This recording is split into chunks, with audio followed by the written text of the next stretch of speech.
to Germany. From Alaska to Puerto Rico. All over the world, the United States Army is on the alert to defend our country, you, the American people, against aggression. This is the big picture. An official television report to the nation from the United States Army.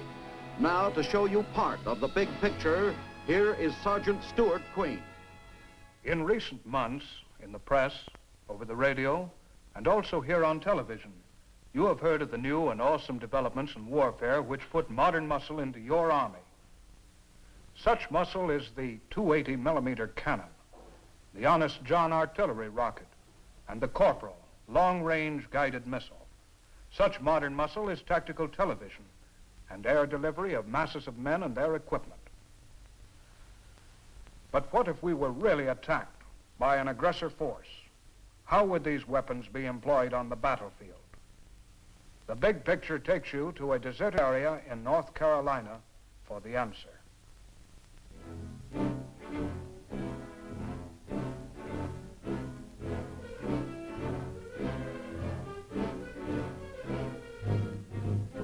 Aggressor forces have landed.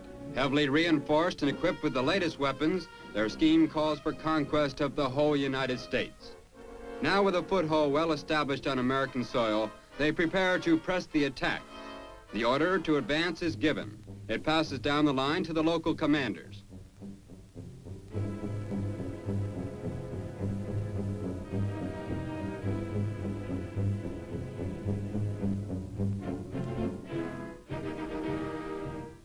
Aggressor troops move out over the North Carolina countryside. There is casual confidence in the ranks. Theirs was a sneak attack, and so far they have met with success.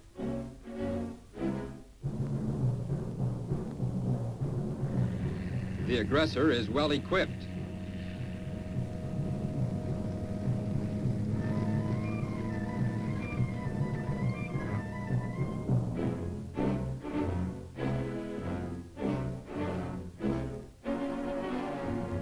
Last-minute preparations before H hour. Communications are established and weapons and equipment checked. Infantry take up their positions. A sniper moves up. A forward observer surveys the front. More infantry board armored carriers.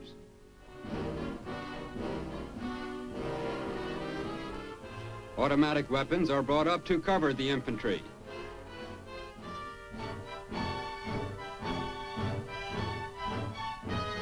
Bayonets are fixed, and then the attack.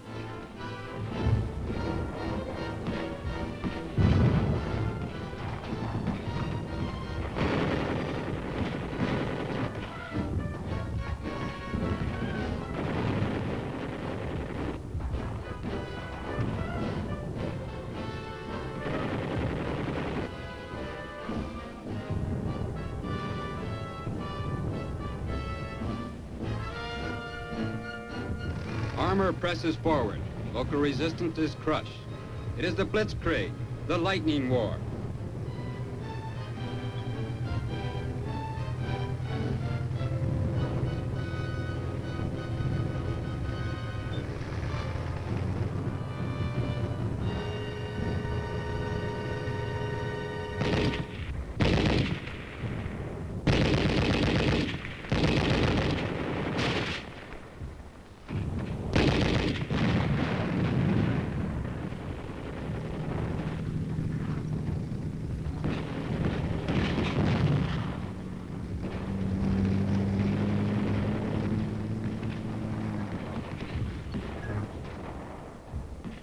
Then, a lone American outpost observes the aggressor main body. Pitifully outnumbered, United States units have been pulling back in an orderly withdrawal. Still, they have maintained contact with the enemy, and now they observe his movements. Position, strength, and battle order of the aggressor forces are reported and relayed back to higher headquarters.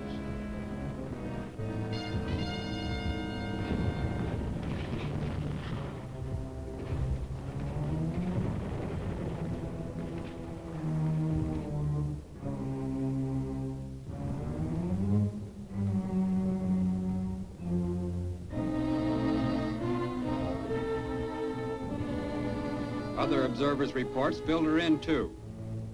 Aggressor forces have invaded Road Junction 804. Prepare to move out. From this information, a plan evolves, and at an air base somewhere deep inside America, paratroopers of the veteran 82nd Airborne Division prepare to take off.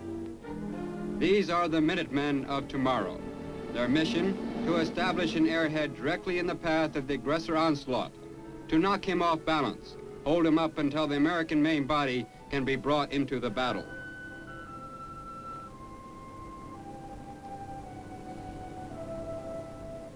All set, prepare to take off. The first phase of exercise Flashburn gets underway. You have just seen a brief picture of what could be a reality in these United States, an invasion by an aggressor force. The purpose of this film is to bring you a report as to what your Army is doing to meet with such an emergency. This is one element designed to meet with such an action. This is a maneuver of the most realistic proportions and the most advanced ever staged within the concepts of modern warfare.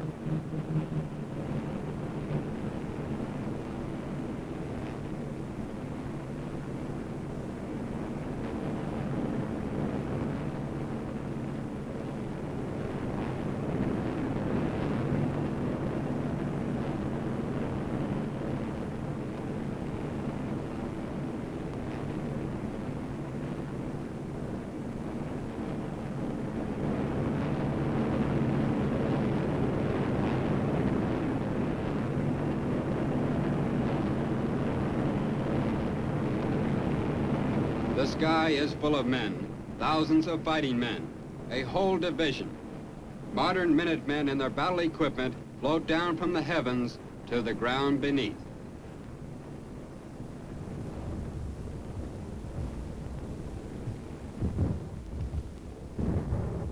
The airdrop is a success. The division has landed without incident. Once on the ground, the paratrooper turns fighting infantryman. He moves off the exposed drop zone and seeks the nearest cover and concealment. A defense perimeter must be established, for somewhere in the woods out front, the aggressor army rolls forward.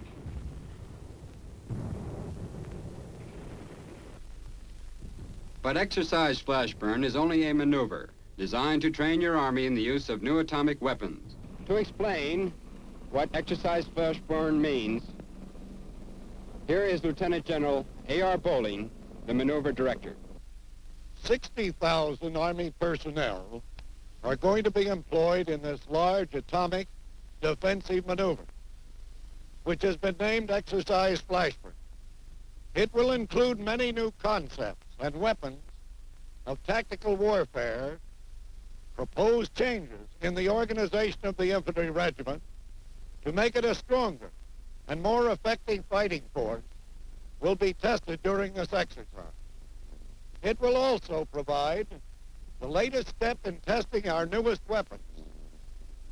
This is the first time the 280 millimeter cannon with atomic capabilities has been employed in an Army field exercise. It is also the first time that the Honest John, the new heavy field artillery rocket, and the guided missile called Corporal, both capable of carrying atomic and high explosive warheads, have appeared in such a maneuver. We consider this the most important military exercise ever staged because it employs troops that have been trained extensively in the use of atomic weapons for the first time under combat conditions. In addition, vast numbers of troops are being employed by air, utilizing the latest models of equipment once used on the battlefields in World War II and Korea.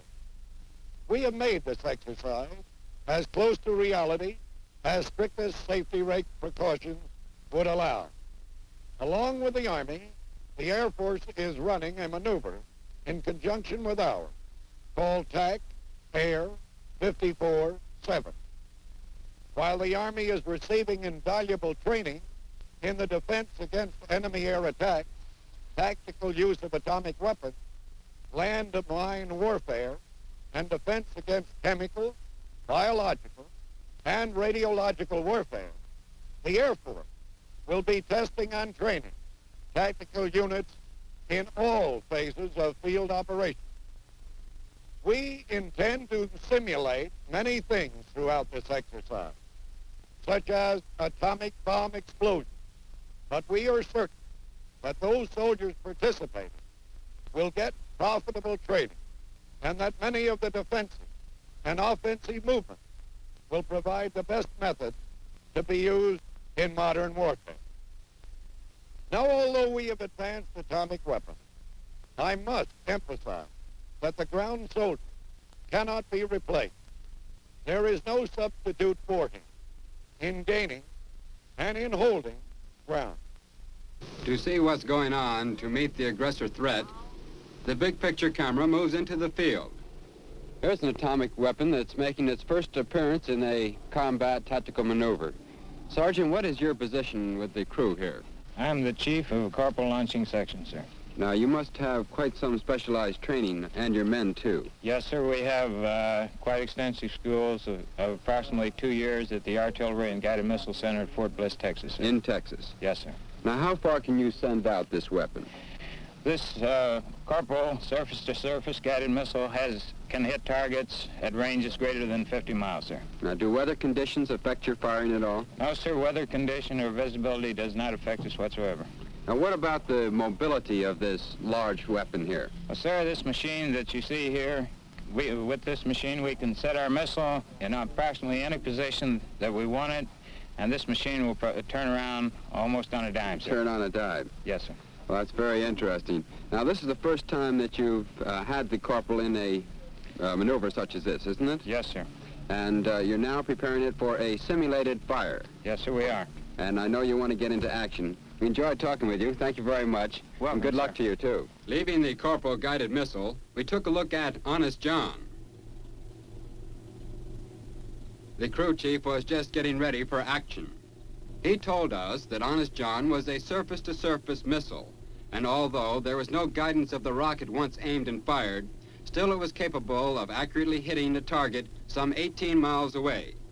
And like the corporal, it could be armed with either a high explosive or fragmentation warhead. Also, if there was a target important enough, it could carry an atomic charge. Then I noticed that the crew had removed some sort of a covering from the nose of the missile. I asked the lieutenant about it. He informed us that it was an electric blanket and that its purpose was to keep the powder cap at a constant temperature to ensure proper detonation. Then he went on to explain how this whole complex rig was truck-mounted to ensure 100% battlefield mobility. This was the first time the rocket had been employed in maneuver of these proportions, and this was only a prototype. Bigger and better rockets are on their way. We took leave of Honest John and his crew to observe another big gun in preparation. This is a 280 millimeter gun. Sergeant, has the 280 been employed in a tactical maneuver before? No, sir, it hasn't. Now, what type of shells or rounds do you fire out of the 280? We fire two different types of rounds. We fire regular artillery rounds. Also, we're capable of firing the atomic round. An atomic round? That's right. And what would be the range of that atomic round? Approximately 20 miles. And that's an unguided flight? That is unguided. I see.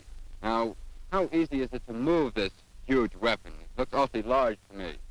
No, sir, it's very easy to move this weapon around. You'd be surprised, actually, how easy it is to move.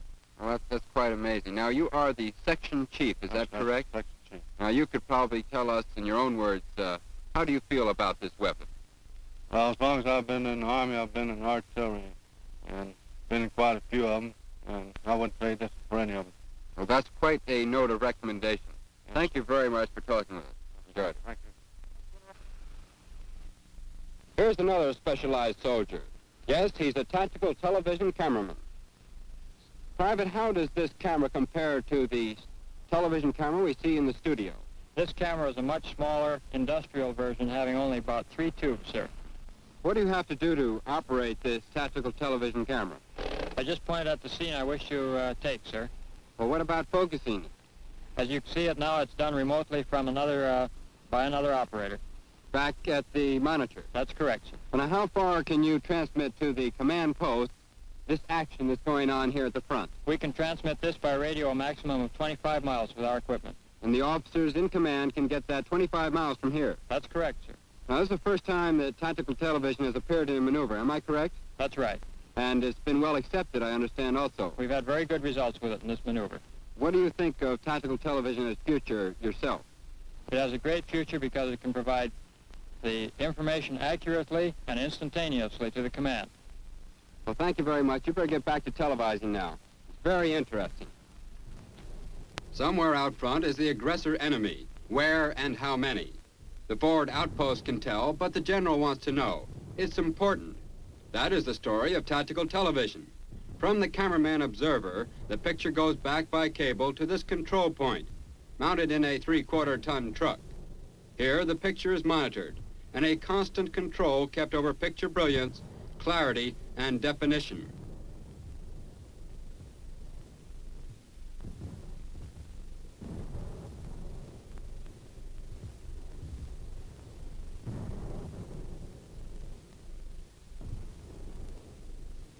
Focus and diaphragm settings of the camera lens are remotely controlled. All the cameraman need do is aim the camera at his subject. Everything else is done here at the control point. From the control point, the picture is carried by cable to the microwave relay antenna, where it is beamed 10 or 20 miles to another antenna, which receives the picture. From here, a cable carries it to a conventional television set.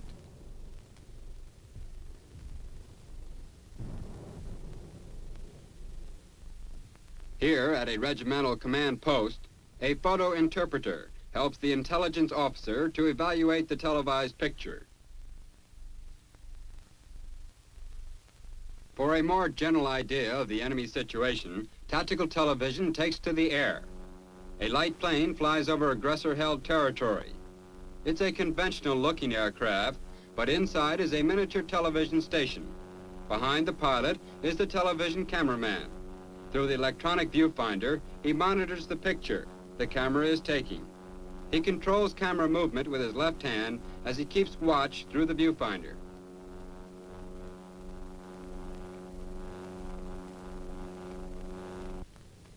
Again, the picture is sent back by microwave relay, and back at headquarters, it can be viewed by the whole staff if need be. The general now has the eyes of the outpost to the new technique of tactical television. Yes, TV in the Army has great potentialities. This is Lieutenant Robert Scott, who's commanding officer of the Interim Tactical Television Unit. As the first officer to put television into a tactical situation, a maneuver, what are some of the problems you came about, and also what do you think the future is of tactical television? Well, all of the officers and commanders that used television in this maneuver were very impressed with its capabilities in a tactical situation, and they all expressed their desire to use television in future tactical applications. However, this equipment that we use in the maneuver is too large for proper cover and concealment, and the transmission equipment that we use to get a picture back into the rear areas is too limited for tactical situations. However, we definitely proved that a television picture is of value for the commander to obtain intelligence information, troop control, and many other applications, so that we can now go ahead and develop equipment that is smaller, more rugged, equipment that can follow the soldier right into the forward areas. But you really have benefited, Lieutenant, by this experience here at the maneuver. Definitely. We have proved beyond the question of a doubt that the television picture is of value to a infantry commander. Well, it's easily understood why it could be. Thank you very much for talking with us. Thank you. From the information obtained by tactical television and conventional methods, a clear picture of the enemy situation has developed. A plan of action is formulated. Though surrounded, the airhead has held. Now the United States Third Army must attempt to make a link-up with that airhead. back of the front, the huge Corporal guided missile rumbles into firing position. This is the long right arm of the new Army, and it can deliver its Sunday punch over 50 miles to the very heart of the aggressor forces.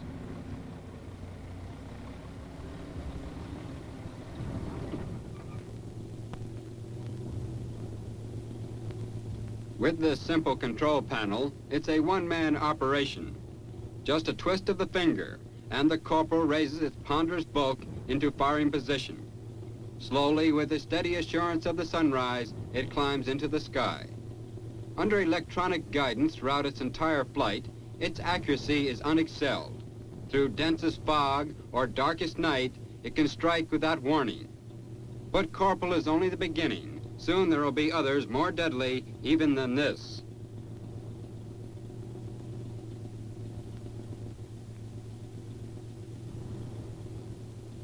As it stands ready, it lends the look of tomorrow to the Army of today.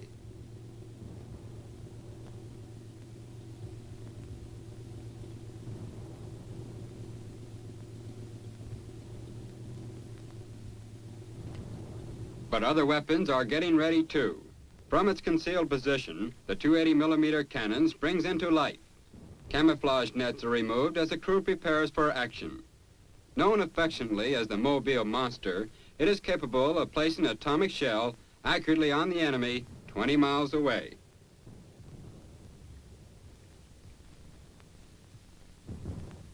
A powerful hydraulic system can swing the big barrel around with the ease of a pea shooter. But in exercise flashburn, the alternate manual system was employed to test its effectiveness too. Teamwork brings the massive muscle up on the target.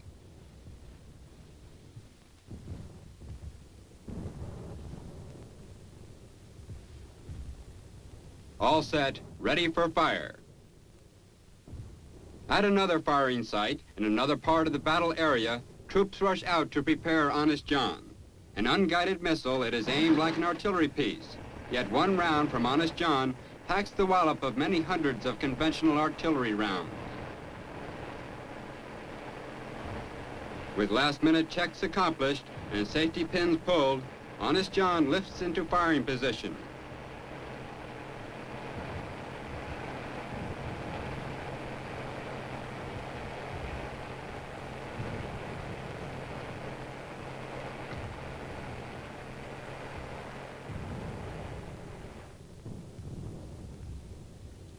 Now at last, all is in order, and we are ready for the climax of exercise flashburn, atomic counterattack.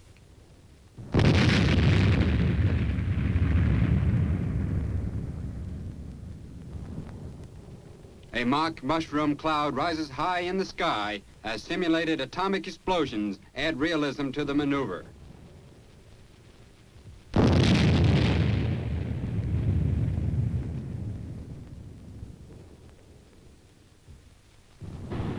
Shocked after the brute force of an atomic barrage, the aggressor forces are confused. American armor rolls forward to take the initiative. Aggressors attempt to reorganize to meet the American attack.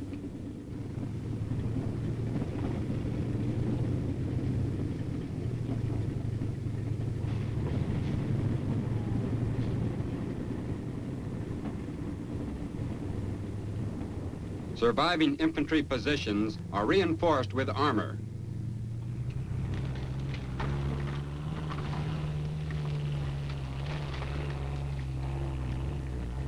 Our own infantry moves up. The stunned aggressor waits.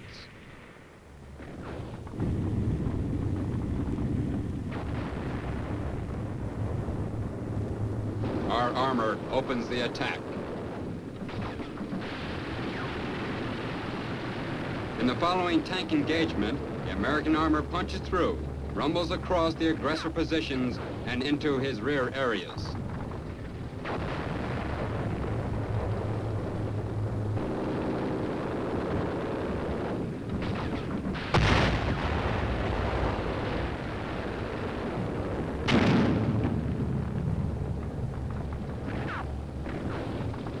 To exploit the armored breakthrough, more infantry units are moved up. not to the front as in conventional warfare, but rather to a helicopter base. Here, squad after squad, they board the whirlybirds.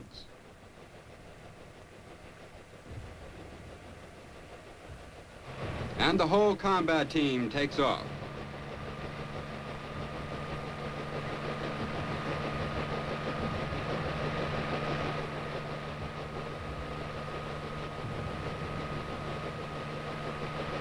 In this new type of airborne assault, distance, terrain, and enemy fortifications present no obstacles as the helicopters hop over the front lines to deliver the men where they are needed most.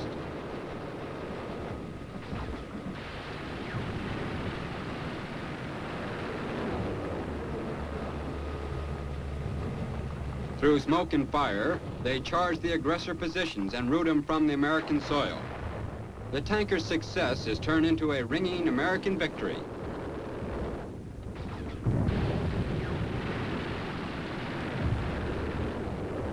With the main battle over, mopping up begins and prisoners are taken. The aggressor attack is a failure. Exercise Flashburn has been a success, for not only was the aggressor defeated, but new weapons and techniques were tested under combat conditions. At the debriefing session, we were able to talk it over, and we all agreed America's new atomic capabilities were plenty effective and a great deterrent to aggression anywhere. The aggressor is destroyed, and once again, peace returns to the Carolina countryside. Exercise Flashburn has been a complete success. Under the most realistic battle conditions, your Army has tested its new weapons and found them effective. Modern muscle has been added to the forces of freedom. This is Sergeant Stuart Queen inviting you to be with us again when we will bring you another story in The Big Picture. The Big Picture is a weekly television report to the nation on the activities of the Army at home and overseas. Produced by the Signal Corps Pictorial Center. Presented by the U.S. Army in cooperation with this station. You can be an important part of the big picture. You can proudly serve with the best equipped, the best trained, the best fighting team in the world today, the United States Army.